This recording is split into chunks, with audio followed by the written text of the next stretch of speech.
ગઈ તારીખ 15/16ની મોડી વહેલી સવારે રાત્રિના 2:30 વાગે કાપોદ્રા વિસ્તારમાં બરોડા પ્રેસ્ટેજ વિરાણી ડાયમંડની સામે ઓવરબ્રિજની નીચે એક ઈસમની ડેડ બોડી મળી આવેલી, જેમાં તપાસ કરતા એ માણસ મરણ જનાર અરવિંદભાઈ પોપટભાઈ રાઠોડ નાઓનું નામ જાણવા મળે અને તપાસ દરમિયાન અનડિટેક્ટ મર્ડર દાખલનો ગુનો દાખલ થયેલો ક્રાઇમ બ્રાન્ચની વિવિધ ટીમો તપાસ કરી રહી હતી. દરમિયાનમાં પોલીસ ઇન્સ્પેક્ટર જે.એન. ગૌસ્વામી અને એમની ટીમને એક ઇન્ફોર્મેશન મળી કે આ ગુનામાં અનંતોમાલ સન ઓફ રામમાલ લલહોટી, જે વેસ્ટ બેંગાલનો રહેવાસી છે, બીરભૂમિ ડિસ્ટ્રિક્ટનો, અને અહીંયા વરાછા રોડ પર ફૂટપાથ પર રહે છે.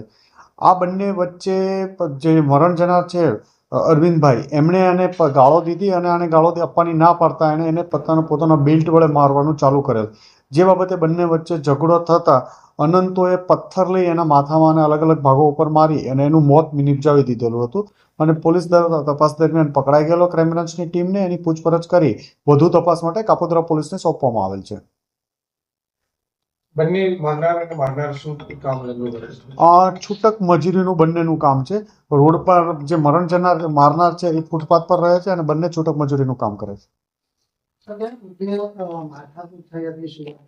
અરવિંદભાઈ જે મરણ જનાર છે એને કંઈ બોલાચાલી થતા એને ગાળું દેવા રોડ પર મળતા ગાળું આપેલી અને જે ગાળું આપવાની આને ના પાડતા આરોપીએ એને પોતાના બેલ્ટ પર પેન્ટના બેલ્ટ કાઢી અને એનાથી મારવાનું ચાલુ કરી દીધું હતું, જેથી અનંતોએ એક પથ્થર બાજુમાંથી પથ્થર લઈ અને એને મારીને એનું મોત નિપજાયું. હત્યા કર્યા બાદ આરોપી ક્યાં ફરાર થઈ ગયો? હત્યા બાદ આરોપી અલગ અલગ જગ્યાએ સુરત કપડાં પહેરવેશ બદલી અને અલગ અલગ જગ્યાએ સુરત સિટીમાં જ હતો, જેમાં ક્રાઇમ બ્રાન્ચની ટીમને ગોસ્વામીને બાતમી મળતા એને રેલવે પ્લેટફોર્મ પાસેથી પકડી પાડવામાં આવ્યો. મરણ જનાર મારનાર કામ ધંધો શું કરે છે? એ લોકો છૂટક મજૂરી બંને કરે છે.